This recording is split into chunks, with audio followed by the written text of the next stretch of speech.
Friends, आप सभी का मैथ्स वॉरियर की क्लासेस में बहुत बहुत स्वागत है।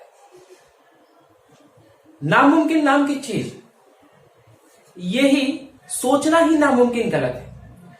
आज हम जो लेक्चर बनाने जा रहे हैं वो विशेषकर बोर्ड एग्जाम के स्टूडेंट्स के लिए है और इसमें हमारा हम अपना डिजाइन करेंगे कि अब क्योंकि बहुत कम समय बचे हैं बोर्ड एग्जाम्स को, यानी कि ये वीडियो खासकर उन लोगों के लिए है जो बहुत कम एग्जाम में अब प्रिपरेशन कैसे करें और अब प्रिपरेशन की क्या स्ट्रेटेजी रखनी चाहिए, इसको लेकर के वीडियो है। इसी पे हमारा चैनल रन करेगा और अभी फिलहाल 2-2.5 महीने ही एग्जाम को बचे हैं। इसी स्ट्रेटेजी से हम पढ़ना भी चाहिए और हम पढ़ेंगे भी। देखिए, होते हैं दो किस्म के लोग, पर फिलहाल दो किस्म के लोग में होते हैं जो पूरे साल भर पढ़े होंगे। वैसे तो इस साल पढ़ाई हुई ही नहीं है, क्योंकि हुई तो है पर ऑनलाइन कैसी पढ़ाई हुई है हम सभी जान रहे हैं। हमने यूट्यूब के सहारे से पढ़ा है, कितने छात्रों ने ईमानदारी से पढ़ा है वो खुद भी जानते होंगे और आप भी जान रहे होंगे। तो आपको अपना एनालिसिस खुद करना है, आपको खुद ये सोचना है कि हम कितने पानी पे हैं। कैसे जान सकते हैं कितने पानी पे हैं? एक तो आपको पढ़ने से आपका अनुमान लग गया होगा, दूसरा पेपर सॉल्व करके देख के हम जान सकते हैं। जो छात्र बिल्कुल भी नहीं पढ़े हैं वो भी बिल्कुल ना डरे, क्योंकि अब आपको ये चैनल मिल चुका है। मैं विश्वास दिलाता हूं, आप कितना स्कोर करना चाहते हैं, कितना परसेंट लाना चाहते हैं, जो भी इस चैनल से जुड़ चुके हैं वो, और अगर मेरे कहे अनुसार पढ़ते हैं तब की स्थिति पे 90% मार्क्स फिक्स, लिख दो फिक्स। 90% बहुत कम मार्क्स सोच लिया आपने। 95%, 95 से कम तो आपको सोचना ही नहीं है और ये बहुत इजीली लाया जा सकता है। ऐसे कई उदाहरण मिलते हैं। अगर आप सोचेंगे हमारे तो क्वार्टरली में ऐसा कभी नहीं आया, हाफ ईयरली में कभी नहीं आया, पूरा हमने सेशन बर्बाद कर दिया, ऑनलाइन क्लास था, कुछ नहीं। देखिए, दो फायदे आपको मिल रहे हैं। एक तो आपका एग्जाम मार्च में होता है, वो अब मई में होगा या थोड़ा डिले होगा, तो जो डिले होगा उसका फायदा मिल रहा है, आप लोगों को समय मिल जा रहा है। अभी भी 2-2.5 महीने एग्जाम में है, तो कैसे पढ़े? क्या 2-2.5 महीने में 95% लाया जा सकता है? 100% लाया जा सकता है। नामुमकिन जैसी कोई चीज है ही नहीं। यहाँ पे एक लाइन लिखा हुआ है, study while other are sleeping. अब बस इसी रणनीति को आपको समझना होगा। जब पढ़िए जब और सो रहे हो। यहाँ पे सोने से मतलब सिर्फ एक प्रकार का सोने से नहीं है कि रात को जो हम सोते हैं, जब वो सपने में खोया हुआ है वो भी सोना है, जब वो कुछ नहीं कर रहा है वो सब, यदि कि जब वो निरर्थक काम कर रहा है, तब आपके मित्र से कंपेयर मत करो कि यार वो तो सोया है, अपने घर में आराम कर रहा है, मैं यहां पढ़ रहा हूं। तो पढ़ रहा हूं तो किसके लिए पढ़ रहे हो? आपके लिए पढ़ रहे हो। तो किसके लिए पढ़ रहे हो? इस भारत से प्रेम करते हो ना, अपने इस देश के लिए पढ़ रहे हो। तो बस पढ़ना है। दूसरे से मत तुलना करो कि वो आराम कर रहा है, वो आराम कर रहा है, मेरे माँ बाप मेरे को पढ़ने के लिए बोल रहे हैं, तो मेरे माँ बाप मेरे को पढ़ने के लिए मेरे लिए बोल रहे हैं, मेरे भविष्य के लिए बोल रहे हैं। Work while others are loafing. जब और लोग घूम फिर रहे हैं, गाड़ी चला रहे हैं, गलियां नाप रहे हैं, तब आप काम करिए। अपने घर के भी काम करना जरूरी है, हम उनसे भी नहीं बच सकते, तो घर के साथ में पढ़ाई करना है। और इस वीडियो में मैं IIT JEE नीट की जो प्रिपरेशन कर रहे हैं, कोई भी कंपटीशन एग्जाम की, तो उनसे रिलेटेड भी हम बातें करेंगे।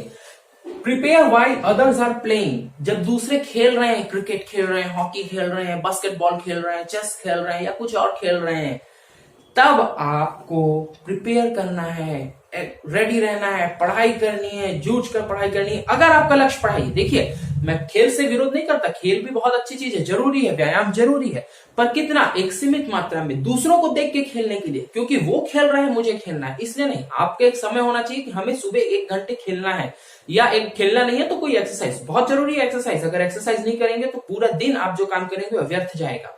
तो एक्सरसाइज जरूरी है, पर एक नियम के साथ। And dream while others are wishing.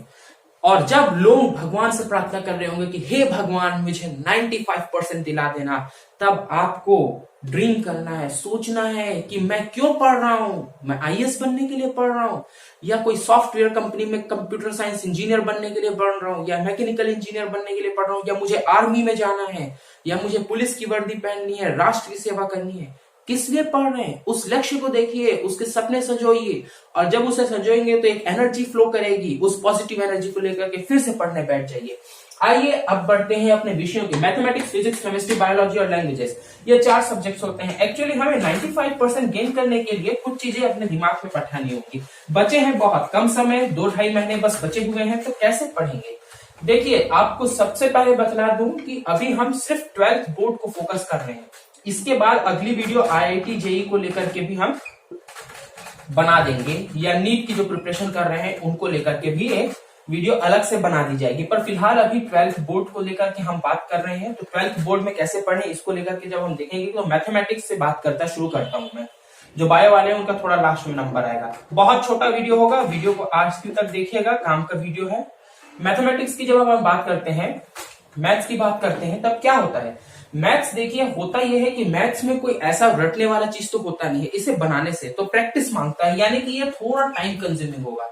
सीधी सी बात है कि ये टाइम भी लेगा। प्रैक्टिस करेंगे मतलब बनाएंगे तो समय तो जितना लगता है वो तो लगना ही लगना है। तो प्रैक्टिस करेंगे तो टाइम कंज्यूमिंग होगा। अब प्रैक्टिस कैसे करें? देखिए, दो किस्म के लोग होते हैं। एक तो जो अभी से कंपटीशन की तैयारी कर रहे होंगे और कंपटीशन के साथ साथ में बोर्ड की प्रिपरेशन कर रहे हैं। तो कंपटीशन के साथ साथ में जो बोर्ड की प्रिपरेशन कर रहे हैं, तो कंपटीशन वाले बच्चों का मैथ्स स्ट्रांग होगा ही होगा। तो बस उन्हें क्या करना है, लेकिन ये याद रखिएगा, कंपटीशन का जो मैथ्स होता है और जो बोर्ड में पूछे जाने वाला मैथ्स होता है, दोनों में डिफरेंस होता है। तो कैसे पहुंचाने की, बोर्ड में क्या पूछे जाने वाला है, तो 5 इयर्स अनसॉल्व को उठाना है और 5 इयर्स अनसॉल्व को, या फिर जो आप लोगों का परीक्षा बोध आता है उस परीक्षा बोध को उठाइए और उसको पूरा सॉल्व करना शुरू कर दीजिए। अब सॉल्व करते वक्त होता क्या है कि कुछ एवरेज स्टूडेंट होते हैं, कोई वीक स्टूडेंट। वीक का मतलब क्या है? गधे से मतलब ये नहीं है कि वो गधा है दिमागी रूप से। गधे का मतलब है कि उसने मेहनत नहीं करी है। मेहनत करके आप भी स्मार्ट और इंटेलिजेंट बन सकते हैं। तो मेहनत करिए।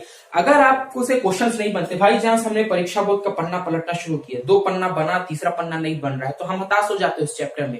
आपको क्या करना है, उस चैप्टर को नहीं छोड़ना है। अगर आपने मैथ्स का कोई एक चैप्टर पकड़ लिया, तो जब तक उसको पूरा कंप्लीट नहीं कर लेते, उस चैप्टर को आपको छोड़ना ही नहीं है। बिल्कुल ध्यान रखेंगे कि मैथ्स का अगर आपने एक चैप्टर पकड़ लिया, तो कंप्लीट होते तक उस चैप्टर को रहना है, उसके हर एक टॉपिक को कंप्लीट करना है।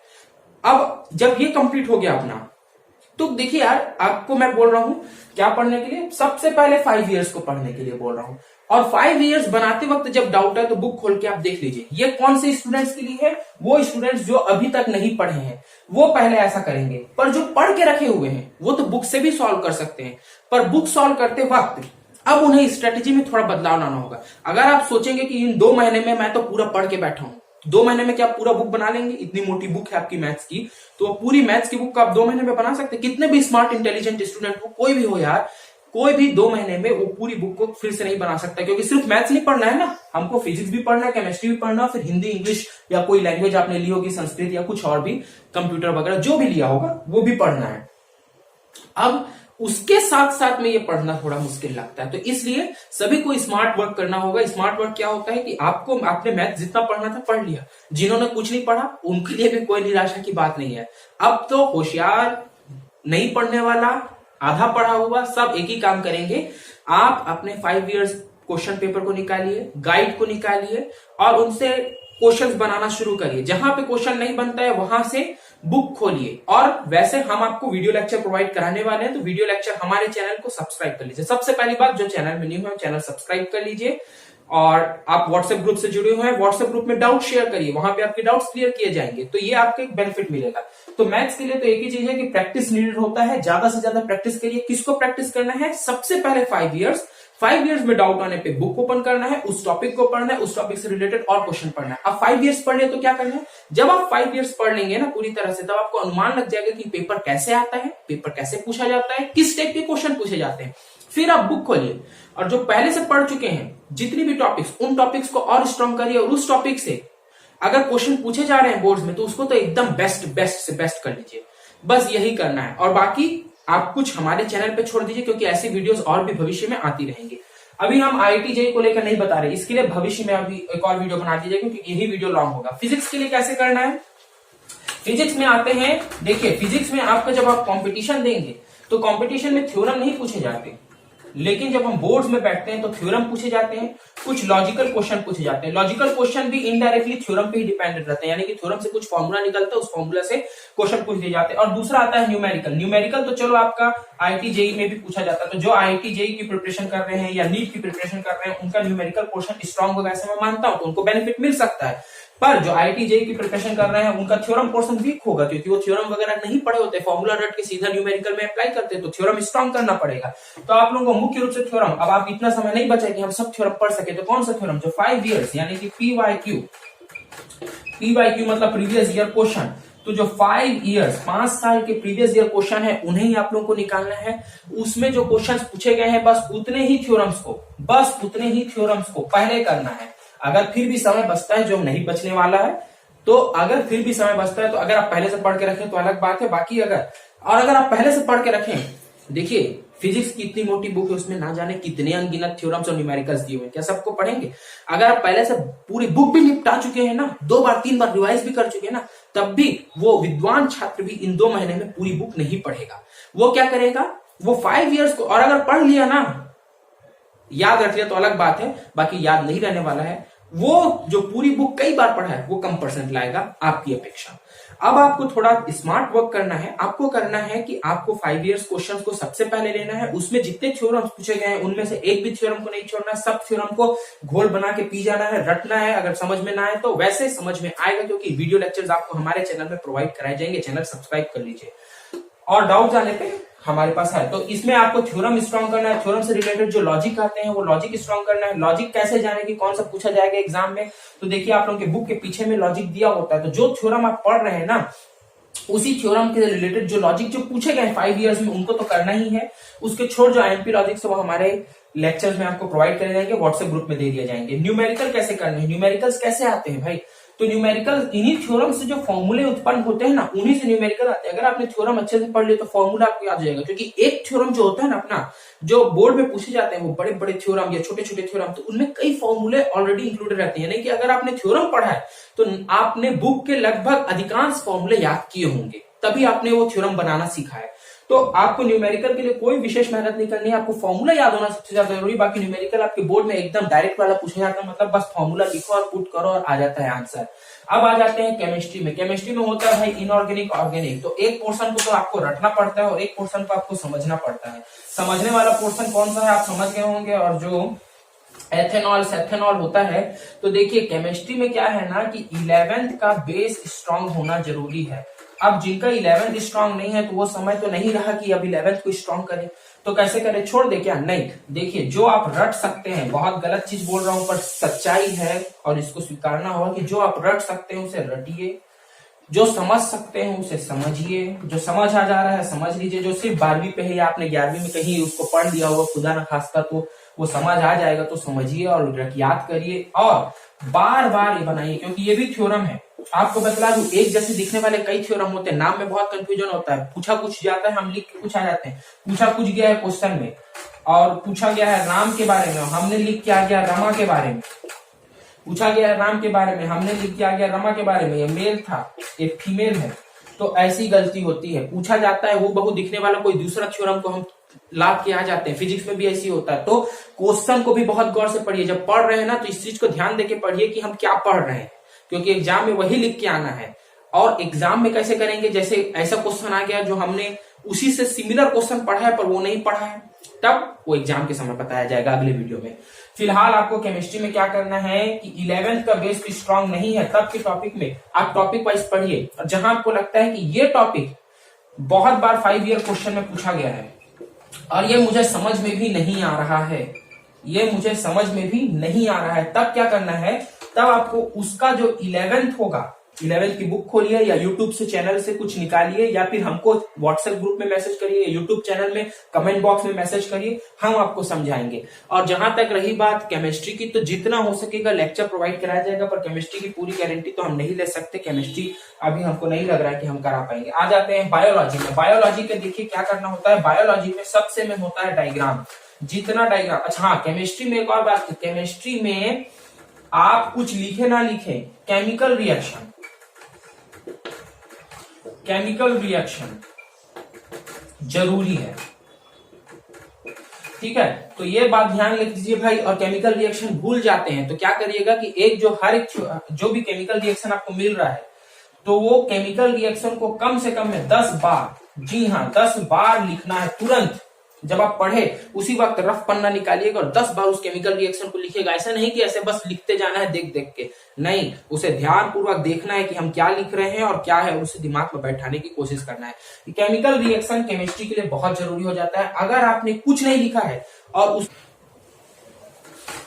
तो केमिकल रिएक्शन से फायदा क्या होता है कि जो केमिकल रिएक्शन में लिखा होता है ना, जो केमिकल रिएक्शन में लिखा होता है वही चीज हमें लाइन में भी लिखनी होती है, मतलब कि उसी चीज को बस एक्सप्लेन करना होता है। अगर आपको केमिकल रिएक्शन याद है तो 2-3 लाइन उसके बारे में आप ऐसे ही लिख देंगे कि ये इसके साथ रिएक्शन किया तो हमें इसकी प्राप्ति हुई, ये इसके प्रेजेंस में इसके साथ रिएक्शन किया। तो क्या है कि वो लाइन बढ़ाने का भी काम करता है। एक रिएक्शन याद कर ली तो रिएक्शन से अलग प्रभाव पड़ते कि हाँ भाई ये जो लिख रहा है ना विद्वान टाइप का छात्र है। तो आपका अगर 5 नंबर का क्वेश्चन है और आपने एक रिएक्शन और उसका एक्सप्लेनेशन दे दिया है तो 2 नंबर आपके कहीं नहीं गए हैं, पर ये 95% लाने वाले विद्यार्थी की पहचान नहीं हुई। तो हमें तो लाना है 95% ना। 95% लाने के लिए आपको रिएक्शन भी लिखना है, उसका एक्सप्लेनेशन भी लिखना है और उसकी जो थ्योरी होगी वो भी लिखना है। अगर कोई रीजनेबल क्वेश्चन आता है तो वो रीजनेबल क्वेश्चन भी आपका उस जो थ्योरम है उससे रिलेटेड ही होगा, वो आपको ग्रुप में धीरे से एक्सप्लेन किया जाएगा। फिलहाल करना क्या है कि हर एक थ्योरम को 5 बार बनाना है। फिजिक्स के लिए भी एक चीज बोलना भूल गया था कि फिजिक्स के लिए जो भी ऐसे थ्योरम है जो 5 इयर्स में बार बार आपसे पूछे गए हैं वो 5 इयर्स, बस 5 इयर्स पे भी फोकस करिए। पहले 5 इयर्स को पढ़िए। 5 इयर्स इसलिए पहले बोला जा रहा है कि 5 इयर्स पढ़ने से आपको क्वेश्चन कैसे पूछे जाते हैं इसका अंदेशा हो जाएगा। उसके बाद आप पूरी बुक को पलटिए ना, आपको कई थ्योरम फालतू लगेंगे कि यार क्यों पढ़ रहे हैं, क्यों? क्योंकि वो 5 बोर्ड में नहीं पूछे जाने वाला है। पर हाँ IIT JEE के लिए इंपॉर्टेंट हो सकता है, IIT JEE के लिए कुछ भी इंपॉर्टेंट हो सकता है। तब के रेस्पेक्ट के लिए हम सेकंड वीडियो बनाएंगे। उसमें हम, अगर आप ऐसे स्टूडेंट है जो नीट IIT JEE को टारगेट करके चल रहे हैं तो कैसे पढ़ना है वो अलग वीडियो आएगी। अभी फिलहाल बोर्ड करिए, ये है कि 5 ईयर को पहले बनाइए, पहले समझिए प्रणाली, आपकी एग्जाम प्रणाली कैसी है। उसके बाद में आप उन थ्योरम्स को पहले पढ़ लीजिए जो आए हैं, क्योंकि वही आने वाले 100% वही आने वाले हैं जो आ चुके हैं। और हर एक थ्योरम को आपको कितने बार बनाना है? कम से कम में 5 टाइम्स। कब बनाना है? आज पढ़े हैं तो 10 दिन बाद, भूलने के बाद नहीं। आज पढ़े तो आज ही 5 बार, चाहे बोर हो जाए, हाथ दुखे, उंगली टूट जाए, कुछ भी हो। उसके बाद में बायोलॉजी में इंपॉर्टेंट होता है डायग्राम, और डायग्राम के साथ में उसका एक्सप्लेनेशन। सबसे महत्वपूर्ण होता है बायोलॉजी में डायग्राम। तो भाई बायोलॉजी में आप लोग डायग्राम स्ट्रॉन्ग कर लीजिए, है ना। और जो भी चीजें हैं आपके बायोलॉजी को कुल मिला के, तो भाई आप लोग को भयानक नाम रटने होंगे, तो रटना थोड़ा स्ट्रॉन्ग कर लीजिए। कुछ भी हो इसमें थ्योरी व्योरी होता है, तो ये थ्योरी और रिएक्शंस के नाम, केमिकल चीजें इसमें भी आएंगी। और सबसे महत्वपूर्ण है डायग्राम और डायग्राम का एक्सप्लेनेशन। तो ये डायग्राम कैसे आएगा? ये प्रैक्टिस नीडेड, प्रैक्टिस से आएगा। ये रटने का काम है, बार बार पढ़िए और उसके बाद में उसे लिख करके देखिए कि आप सही लिख पा रहे हैं या नहीं लिख पा रहे हैं। जो कुछ थोड़ा बहुत समझने का पोर्शन होता है उसे आप लोग अच्छे से समझ लीजिए। बायो की उम्मीद हमारे चैनल से ना करें, बायो आप लोगों को नहीं पढ़ाया जाएगा। अब आते हैं लैंग्वेज की बात। अब लैंग्वेज सबसे महत्वपूर्ण चीज होते हैं, ये आपको बहुत गेन करा सकते हैं मार्क्स। एक्चुअली में अधिकांश जो हिंदी मीडियम के स्टूडेंट होते हैं उनका इंग्लिश वीक होता है, ठीक है, लेकिन बहुत इजी सब्जेक्ट है, बहुत मजेदार चैप्टर है। इंग्लिश कैसे पढ़ना है और हिंदी कैसे पढ़ना है, तो देखिए प्रतिदिन ये बांध लीजिए कि एक दिन अगर मैं सोमवार इंग्लिश पढ़ रहा हूँ, मंडे इंग्लिश पढ़ रहा हूँ, तो ट्यूसडे हिंदी पढ़ूंगा। सिर्फ 1 घंटा, सिर्फ 1 घंटा, और मिस नहीं करना है। 1 घंटा इसको पढ़ना ही है, 1 घंटा इसको पढ़ना ही है। इंग्लिश में आप लोगों को तंग करेगा ग्रामर, बाकी क्वेश्चन आंसर तो आप लोग रट सकते हैं, है ना। रटने की जरूरत नहीं होती, पर फिर भी रटना है तो रट सकते हैं। और उसके बाद में क्वेश्चन आंसर रटने के बाद में ग्रामर आप लोगों को हमारे चैनल से प्रोवाइड करा दिया जाएगा। हिंदी आप लोगों को तो मातृभाषा है यार, इसके छोड़ में अगर आपने संस्कृत की होगी तो वो भी। तो ये क्या है, ये चीजें जो है ये आप लोगों को थोड़ा सा इसमें फिक्स होता है ना। एप्लीकेशन आएगा मतलब आएगा, लेटर आएगा मतलब आएगा। तो आप लोगों को इसकी प्रणाली जाननी की, एप्लीकेशन कैसे लिखते हैं, कहाँ प्राचार्य महोदय आएगा, कहाँ स्कूल का नाम, कहाँ विषय आएगा, बस इसे जानना है। इसके बाद में आप लोगों को कोई नंबर नहीं काट सकता। ऐसे आएगा मतलब आएगा, अनसीन पैसेज आएगा मतलब आएगा। अनसीन पैसेज बहुत इजी होता है, लोग कठिन कहते हैं। आपको अनसीन पैसेज इतने बेहतरीन तरीके से इस चैनल में सिखाया जाएगा कि आप कभी गलत करके नहीं आएंगे। तो कुछ चीजें तो ऐसी होती है जो फोकट में नंबर दिला के जाती है विषय वाले सब्जेक्ट्स में। तो विषय वाले सब्जेक्ट्स आपको बोर नहीं करते हैं, अच्छे हैं। अच्छा, विषय वाले सब्जेक्ट की एक फायदा होता है कि ये रटने का है, इसमें ज्यादा दिमाग नहीं लगाना पड़ता है। जो समझ में आए उसको समझो, ना समझ में आए उसको रटो। तो इसको क्या करना है कि जब आप मैथ्स पढ़ेंगे तो कम से कम में मैथ्स जब पढ़ने बैठे ना, तो ये सौगंध दिखा के बैठिए कि 2 घंटे से पहले नहीं उठना है। अब भाई ये करना होगा, अब मोबाइल से इंटरनेट से दूर भागना होगा, है ना। मोबाइल और इंटरनेट का समय गया अगर आप 95% सोच रहे हैं तो 2 आवर्स मैथ्स को दीजिए। उसके बाद में जब बोर हो जाए ना, तो जो भी आपका प्रिय विषय है, जैसे कि अच्छा एक चीज और है कि मैथ्स को, फिजिक्स को, केमिस्ट्री को समय टाइम टेबल अपना बना लीजिए। रात को देर रात तक जगने वाली आदत को आप छोड़ दीजिए। थोड़ा सुबह जल्दी उठिए, कष्ट करिए। देखिए कुछ बनना है तो त्याग तो करना पड़ेगा। तो आई होप कि आप लोग बी और मेक के प्रणाली में चलेंगे। बनो और बनाओ, ये विवेकानंद जी का बहुत सुंदर वचन है। इस प्रणाली पे चलना है और बनना भी है और बनाना भी है। तो आई होप कि आप लोग चैनल के उद्देश्य को समझ गए होंगे। एक कठिन विषय को रखिएगा, एक मैथ्स रखने हैं तो एक इंग्लिश रखिएगा। मैथ्स पढ़े फिर इंग्लिश पढ़िए, फिर उसके बाद में फिजिक्स पढ़िए, फिर हिंदी पढ़िए, फिर आप लोग कोई भी एक केमिस्ट्री उठा सकते हैं। याद रखिएगा सभी विषय को हर दिन पढ़ना जरूरी नहीं है, पर किसी भी विषय को एकदम लंबा ही नहीं छोड़ना। मतलब आज मैथ्स पढ़े, आज फिजिक्स पढ़े, आज इंग्लिश पढ़े, ये 3 पढ़ लिए तो फिर याद रखिएगा कि कल आप लोगों को जरूर केमिस्ट्री पढ़ना है। अच्छा मैथ्स का जब तक एक यूनिट या एक चैप्टर पूरा कंप्लीट ना हो जाए स्किप नहीं करना है। फिजिक्स में कोशिश यही करिए कि अगर आप किसी भी विषय के एक चैप्टर उठा रहे हैं तो उसके जितने भी 5 इयर्स के क्वेश्चन है वो तो पूरे कंप्लीट हो ही जाए, फिर ही आप उसके आगे दूसरे चैप्टर में रन करें। तो thanks for watching. I hope आप लोगों को समझ में आया होगा। और भी कोई डाउट्स है या कुछ विशेष पूछना है तो कमेंट सेक्शन में या व्हाट्सएप ग्रुप को यूज करिए। और नेक्स्ट वीडियो IIT JEE को लेकर के आने वाली है। अगली वीडियो में अब आपको फिजिक्स के लेक्चर प्रोवाइड करने शुरू कर दिए जाएंगे। Thanks for watching.